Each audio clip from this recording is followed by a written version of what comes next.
ब्रह्मणे नमस्ते वायो त्वमेव प्रत्यक्षं ब्रह्मासि त्वमेव प्रत्यक्षं ब्रह्म वदिष्यामि रीतां वदिष्यामि सत्यं वदिष्यामि तन्मामवतु तद्भक्तारमवतु अवतु माम् अवतु वक्तारम्। ॐ शान्तिः शान्तिः शान्तिः। सब वेद पढ़ई सुविचार बढ़ई बल पाई चढ़ई नित्य ऊपर को अभिरुद्ध रहई रुज पंथ गहई परिवार कहीं वसुधा भर को दिन फेरी पिता वर दो सविता हम आर्य करई वसुधा भर को विदुषी उपजई क्षमता न तजई व्रतधारी भजई सुकति बर को विधवा उबरई सधवा सुधरई सकलंक करई न किसी घर को दिन फेरी पिता वर दो सविता हम आर्य करई वसुधा भर को। मैं पंडित विजेंदु सारस्वत अनंत हरिगोविंद चैनल में आप सभी का स्वागत करता हूं। हिंदू राष्ट्रो विजयताम। 22 लाख लोगों ने प्रत्यक्ष सनातन धर्म को छोड़ा या वैदिक धर्म को छोड़ा। इसका अपराधी कौन है? इसका अपराधी आप हैं एकमात्र। इस प्रकार से उन्होंने इसको पहले ही अलग सिखाया। जो 55 में दुर्घटना होनी थी उसका आगाज स्वामी श्रद्धानंद ने पहले लिख कर दिया था कि जाति के तीनों को मत त्यागो। ये बहुत ही भयंकर है, अपराध है, ऐसा मत करो। ये स्वामी जी ने बहुत पहले ही कह दिया था, लेकिन हम सोते रहे, अपने अहम में पड़े रहे। हमने उनकी जो है चेतावनी को माना नहीं, समझा नहीं, अनुभव नहीं किया, जिसके भीषण दुष्परिणाम हुए और इस परिणाम से पूरा समाज लहूलुहान हो गया, राष्ट्र लहूलुहान हो गया।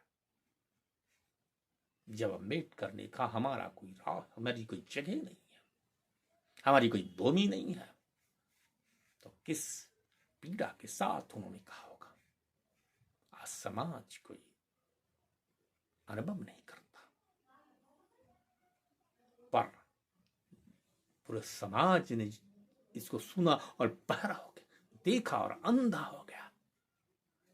अनुभव करने के स्थान पर संवेदनाहीन हो गया।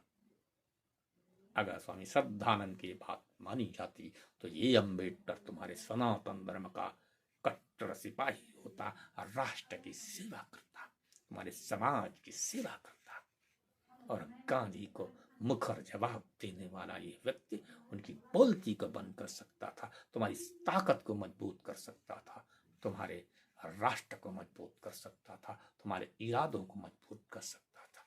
लेकिन हमारी नालायकी से या बदकिस्मती से ऐसा नहीं हुआ। तो इसका जिम्मेदार कौन है? स्वामी श्रद्धानंद ने तो अपना कृत्य का निर्वहन कर दिया, आपको सचेत कर दिया, पर आप सचेत नहीं हुए, आप नहीं चेते और अपना विनाश अपने आप किया। इसका जिम्मेदार कौन है? अगर नाव डूबी और डूबे सहारे तो बचोगे न तुम न साथी तुम्हारे, कोई नहीं बचने वाला है। स्वामी श्रद्धानंद ने इसका सबसे पहले है आपको सचेत कर दिया था कि जाति के तीनों को मत त्यागो। ये पुस्तक लिख करके इस प्रकार से उन्होंने ये पुस्तक लिखी और आंदोलन संबंधी भी उन्होंने बहुत सी पुस्तक लिखी। बंदी जीवन का विचित्र अनुभव, ये जब जेल में बीते लिखे थे तब इन्होंने ये पुस्तक लिखी थी, बंदी जीवन का विचित्र अनुभव। और ये क्या अनुभव हुए, क्या हुआ, कैसा हुआ, ये इन्होंने इसको लिखा। इसको भी आपको प्रत्येक व्यक्ति का पढ़ना चाहिए। आप बीती इन्होंने अपने जिंदगी के पूरे कटु अनुभवों को इसमें लिखा है। विभिन्न विभिन्न समाजों में, विभिन्न स्थितियों में इनके साथ क्या हुआ, क्या व्यवहार हुआ, ये सब इन्होंने इसको लिखा। अब आपका आता है इनसाइड कांग्रेस। यह ग्रंथ इन्होंने लिखा और यह ग्रंथ राजनीतिक ग्रंथ है। इस ग्रंथ में इन्होंने कांग्रेस के विषय में लिखा, उस समय की कांग्रेस के हालात के विषय में लिखा, कांग्रेस क्या सोच रही है, क्या कर रही है, इसके क्या परिणाम होंगे, इसके विषय में उन्होंने विस्तृत चर्चा की। ये जो है इसका नाम ही इनसाइड कांग्रेस है। इस प्रकार से इस ग्रंथ को देखा जाना चाहिए। यह ग्रंथ जो है लिबरेटर में छपा था और इसको जो है बाद में एक ग्रंथ के रूप में छापा गया, जो उनकी एक अप्रतिम कृति के रूप में प्रतिष्ठित हुआ। इस प्रकार से यह स्वामी शुद्धानंद के एक लेखन का जबरदस्त नमूना है। उन्होंने एक ग्रंथ लिखा, इसका है बहुत छोटा टेक्स्ट है, ईसाई पादरी उत्तर दें। ये एक प्रश्नात्मक ग्रंथ है और प्रचारात्मक ग्रंथ है। क्या क्या ईसाइयों में कमियां हैं जो हमारे ऊपर उछालते हैं, तो इसमें इसका पूर्ण रूप से वर्णन किया गया है और किस किस प्रकार से क्या छल किया इसका भी वर्णन है, प्रश्न के रूप में है। इसको आप देखें। इस प्रकार से इनके जो है सेवाओं का अनेक प्रकार से अध्ययन किया गया और ये देखना चाहिए। अब आता है स्वामी जी के दुराग्रह के रूप में हम लिखते हैं। तो स्वामी जी के विरुद्ध राजनीतिक दुराग्रह, धार्मिक विद्वेष अपनी चरम सीमा पर था। लाठी वाले बाबा ने यंग इंडिया के माध्यम से स्वामी जी के विरुद्ध प्रचार का खुल्लम खुल्ला झंडा बुलंद किए हुए थे।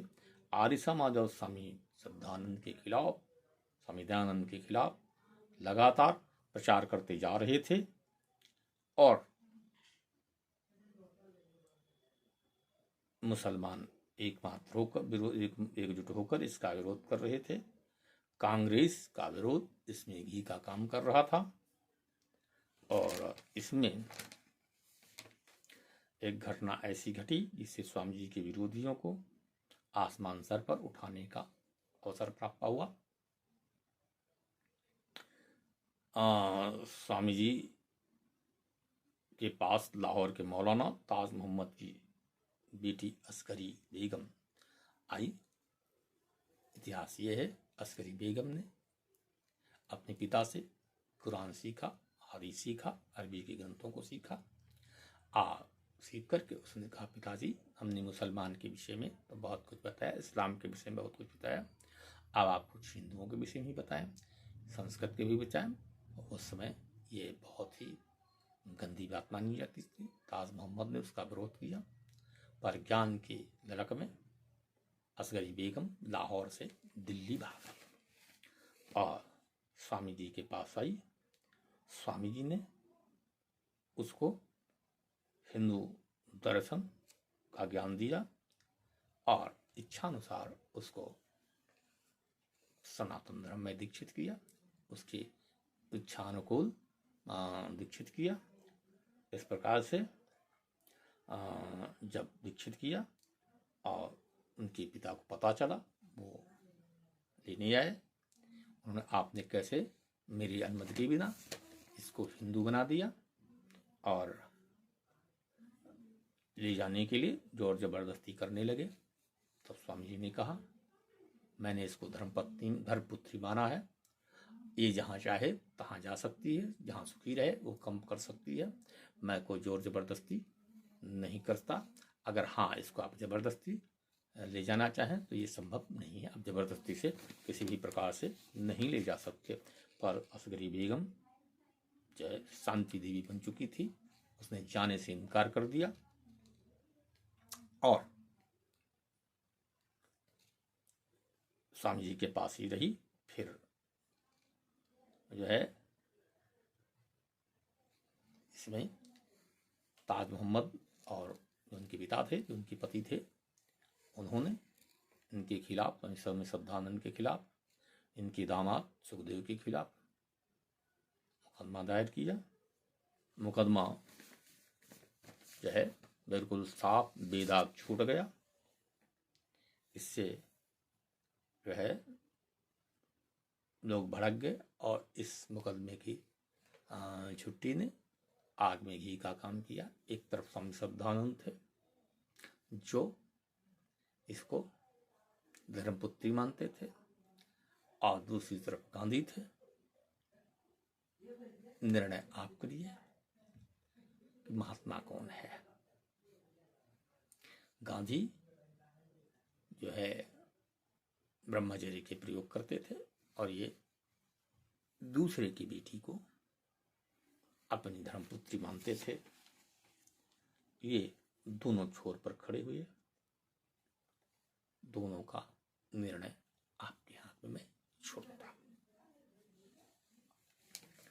इस प्रकार से उन दिनों संधि आंदोलन इतना छाया हुआ था कि कांग्रेस के बड़े से बड़े नेता हाशिए पर चले गए, तीसरे चौथे पायदान पर चले गए। दो ही सुधियां होती थी, आर्य समाजी नेताओं की हत्या और शुद्ध हुए लोगों की संख्या। उसके विषय विचार समाचार पत्र उसी से भरे रहते थे। इस प्रकार से कांग्रेस और महात्मा गांधी तथाकथित महात्मा मुसलमानों के पक्ष में खुल्लम खुल्ला उतर आए और उनका विरोध किया।